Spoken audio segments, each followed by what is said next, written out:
very good evening to all of you here today.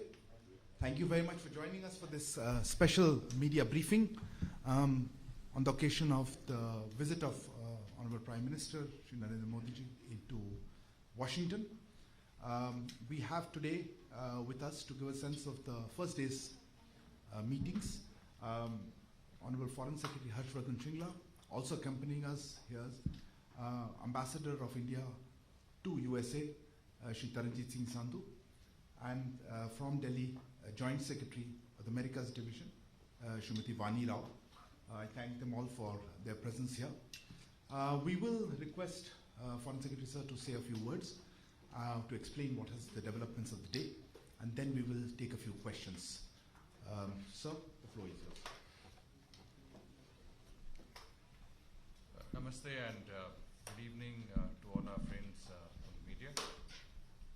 As you're aware, Prime Minister Shri Narendra Modi arrived at Washington DC last evening. He has been accompanied by a high-level delegation consisting of the External Affairs Minister, National Security Advisor, and senior officials. He has had a number of engagements today, and I'll try and give you a sense of some of those engagements. This included his meeting with the Honorable Vice President of the United States, Kamala Harris, a bilateral meeting with the Prime Minister of Australia, Mr. Scott Morrison, a bilateral meeting with the Prime Minister of Japan, Yoshihide Suga. He also met select CEOs of US companies, and these meetings were separate. Let me start sequentially. This morning, the Prime Minister met the CEOs of 5 major US corporates. As you know, the United States is our single largest trading partner. It is also a source of foreign direct investments and a major economic partner of ours. In that context, the companies that the Prime Minister, the CEOs of companies that the Prime Minister met today represent those companies that have already invested significant amounts and propose to expand their investments or are planning significant investments in India. I'll just quickly, I think you have already got a readout of the meetings. The CEOs have gone on record, but I'll try and put it in perspective very briefly. The first company the Prime Minister met was Qualcomm. This is a global leader in chip manufacturing. They're a very high-tech company. The Prime Minister discussed connectivity, 5G connectivity, and Digital India flagship program with the CEO of Qualcomm. The CEO was very, very optimistic on India. He called it the #1 growth destination for companies in the world. The second CEO that the Prime Minister met was the CEO of Adobe. Again, this is a company that has made enormous strides using technology in the creative domain.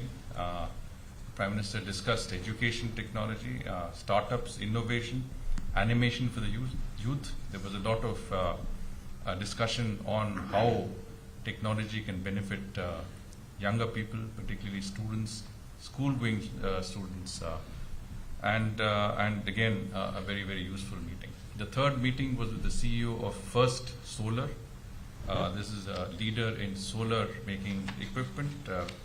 They manufacture, their technology is a new one. This is a very unique technology in the field of solar energy using thin film technology, and discussion centered around their plans to invest significant amounts in setting up solar manufacturing facility in India. I'm told that they're looking at a facility which has a capacity of 3.3 gigawatts. As you can imagine, that's a very significant capacity and investments worth $675 million.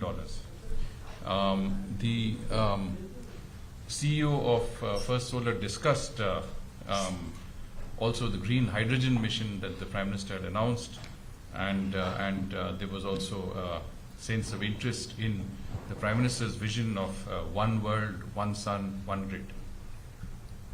The fourth company was General Atomics, which centered around India's recent drone policy, including the PLI scheme. And the last group was the Blackstone Group, which has made, it's a major asset management company. It has a very large presence in India. It is a very significant investor in India, and from what I can see, they have, the CEO announced plans to invest significantly more in the country. He referred to India as the #1 performing country in the world. I'm quoting him. And there was a clear message from the business leaders of their appreciation of the recent reform measures in India that has made India a more business-friendly environment with liberal investment rules across different sectors. And of course, they felt that there were significant investment opportunities in India.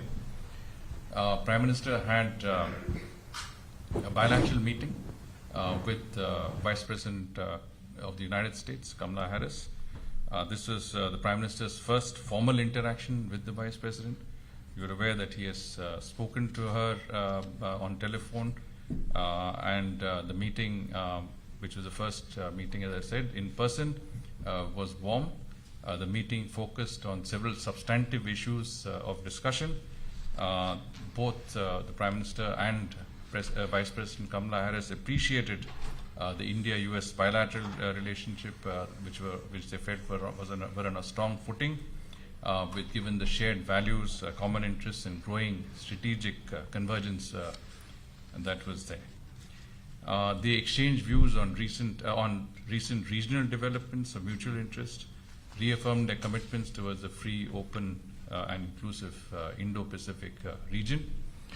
The COVID-19 situation and respective national efforts to combat it was an important theme of their discussion. In particular, they took note of the ongoing efforts to contain the pandemic through expedited vaccination efforts.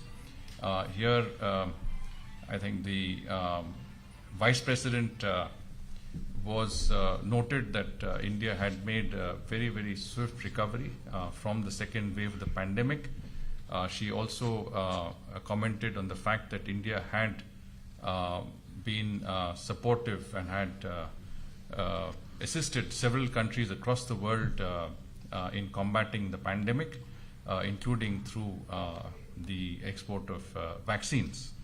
The Prime Minister thanked the US government for its generous support during the second wave of our pandemic. He also expressed thanks to the private sector and NGOs for that support.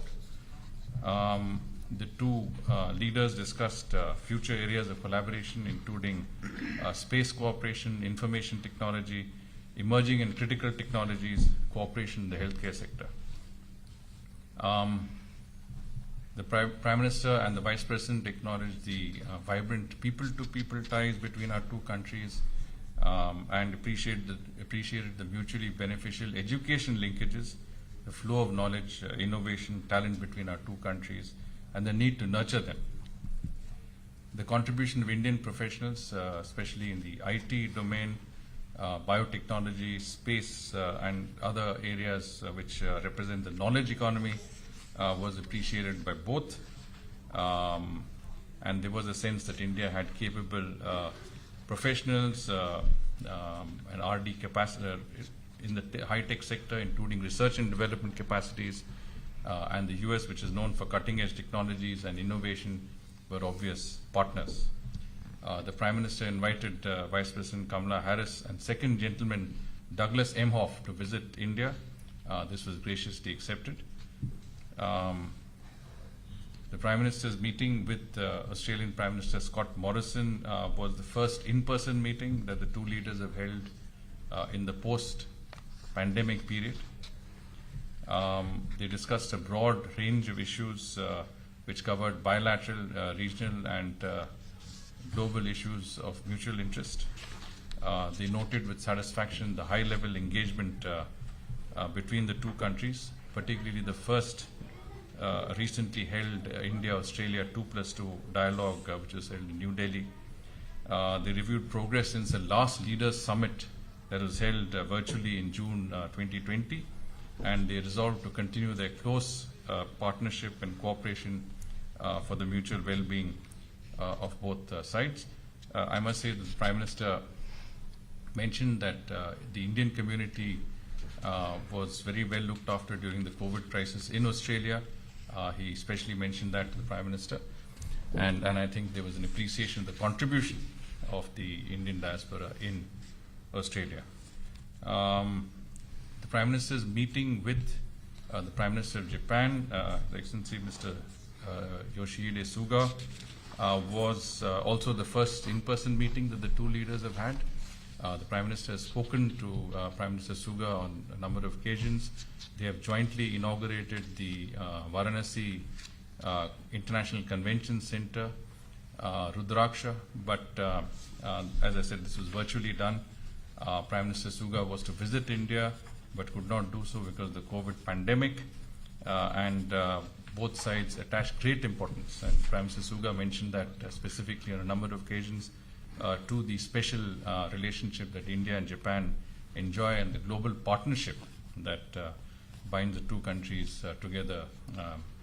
The Prime Minister specifically thanked Prime Minister Suga for very successfully hosting both the Tokyo Olympics and Paralympics in the midst of a global pandemic. The two Prime Ministers discussed exchange views on recent global developments, including Afghanistan. They also reaffirmed their commitment towards the free, open, inclusive Indo-Pacific region. They agreed to enhance bilateral security and defense cooperation, including in the areas of defense equipment and technologies. They also welcomed increasing economic engagement, including the launch of the Supply Chain Resilience Initiative between India, Japan, and Australia, which has been an ongoing dialogue since last year. There was emphasis on the need to develop bilateral partnerships in manufacturing, in the MSME sector, skill development. Prime Minister Suga informed the Prime Minister that in order to operationalize the specified skilled workers agreement, as you know, we have a mobility agreement which enables Indian professionals to work in Japan for certain periods of time. The Japanese side has decided to initiate skills training and language training in India from early 2022. Both sides discussed the COVID pandemic, the importance of digital technologies in dealing with the pandemic. The India-Japan digital partnership was also mentioned, especially in the startup sector, and they exchanged views on further collaborations in areas like 5G and cybersecurity. The two Prime Ministers reaffirmed their commitment to advance efforts to facilitate the smooth and timely implementation of the Mumbai-Ahmedabad high-speed rail project. There was a mention of the bilateral development projects that Japan is supporting, especially in the northeastern part of India, under the India-Japan Act East Forum. Noticed possibilities of further such cooperation in areas such as healthcare, disaster management, and bamboo value chain development. I'm talking about the northeast. Both sides expressed confidence that the momentum achieved in the relationship in the last few years would continue under the new administration in Japan. And Prime Minister said he looked forward to welcoming the next Prime Minister of Japan to India for the India-Japan Annual Summit. As you can appreciate, the ongoing visit of the Prime Minister has added momentum to the pace, depth, and diversity of bilateral relations and strengthened our convergence on issues of mutual interest. I don't know if the Master wants to add anything. I think you have been very comprehensive. So then we are happy to go on to the... Thank you. As per the ground rules, please identify yourself and the organization. Okay, please. So I'm Siddhant from... Microphone's coming your way. Hi, Sam Siddhant from Beyond. My question is, during the bilateral with the Australian Prime Minister, was there any mention of the AUKUS security pact? Did he briefed about the pact? He's already done so during the phone conversation. Also, with the Japanese Prime Minister, any review when it comes to the bullet train project? So would you like to take a few questions? Or? Yeah. Sorry. Yeah, please go ahead. We'll take a few questions together. Sir, you said that in the meeting with Vice President Kamala Harris, views were exchanged on regional developments. Was it specifically regarding Afghanistan? And did the issue of Pakistan emboldening Taliban come into play there? Because today in New York, Antony Blinken has met Shah Mahmood Qureshi, and he has appreciated the fact that Pakistan was helpful, according to him, in getting Americans out of Afghanistan. There are no questions immediately. Well, to respond to Siddhant's question, the Prime Minister Morrison did briefly mention, the rationale from the Australian side in seeking to initiate the AUKUS alliance. He felt that the technology that they received was appropriate, and there was a brief discussion in that regard. With regard to the bullet train, you saw that in my opening remarks I did mention that Prime Minister and the Japanese Prime Minister discussed the importance of this project. They expressed satisfaction that the project has been going well. They also noted that Prime Minister Suga had taken a special interest in moving that project forward. With regard to Prime Minister's discussions with Kamala Harris, Palki, essentially I would say that the discussions, as I mentioned, were substantive. They lasted over an hour. The meeting reflected warmth and cordiality.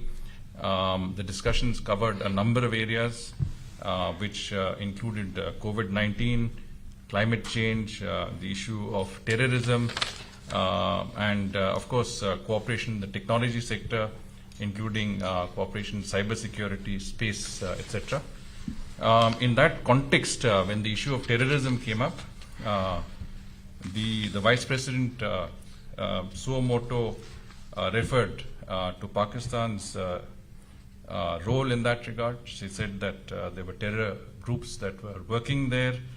She asked Pakistan to take action so that these groups do not impact on US security and that of India. She agreed with the Prime Minister's briefing on the fact of cross-border terrorism and the fact that India had been a victim of terrorism for several decades now, and on the need to rein in and closely monitor Pakistan's support for such terrorist groups. But the discussion, as I said, was on a number of very wide range of issues, and I was specifically responding to what you mentioned regarding Pakistan. Thank you, sir. Please, Roshan, go on. So I'm Abhishek from Republic TV. I'm Abhishek from Republic TV. Sir, basically my question is both in the engagement that Prime Minister had with the Prime Minister of Japan and the one with Prime Minister of Australia, did the reference of China's conduct over the last couple of years come in?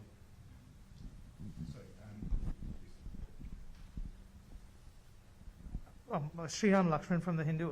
Mr. Foreign Secretary, can you characterize for us how you expect tomorrow's meeting with President Biden to differ from today's meeting with Vice President Harris? Is it going to be more of the same, or are there going to be specific differences between the two meetings? Second question, Vice President Harris referred to the importance of preserving democratic norms within our two countries, India and the United States. Was there further discussion on this during the closed-door bilateral? Thank you. Well, in Prime Minister's bilaterals with the Prime Ministers of Australia and Japan, discussions, as I said, were wide-ranging, encompassing a number of issues that involved bilateral and regional issues of interest. Obviously, the issue of China as a very major global player did come up, and of course this was one of the many issues that were discussed. With regard to the meeting tomorrow, I think it would be. I would say that I would be preempting things. I would be prejudging things if I were to tell you how that meeting and what exactly was to be the discussions there. I can only say that the meeting with the Vice President, as I mentioned to you, was substantive, was very warm, and encompassed a number of areas of interest.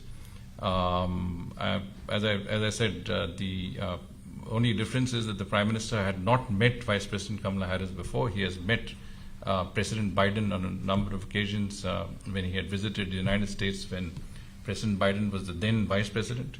I did mention earlier that they had met in 2014, and nobody knows that better than our ambassador, who was here even at that time in a different capacity, that they had that President Biden had hosted our Prime Minister to lunch when he made his first visit to the United States in 2014.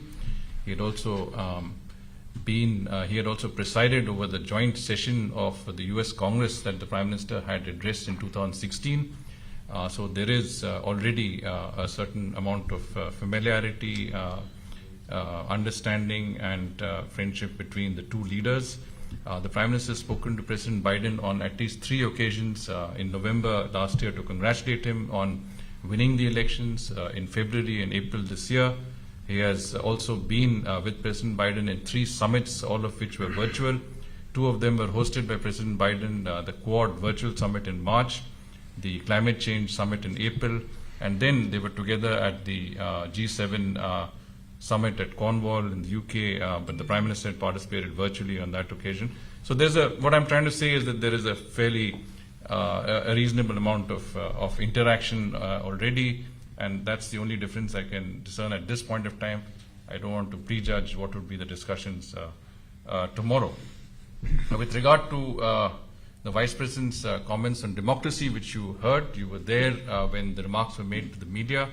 The Vice President, I think, appreciated the fact that both of our countries represented large and successful democracies, and that we needed to continue to work not only within our own countries but with other countries to promote the brand of democracy.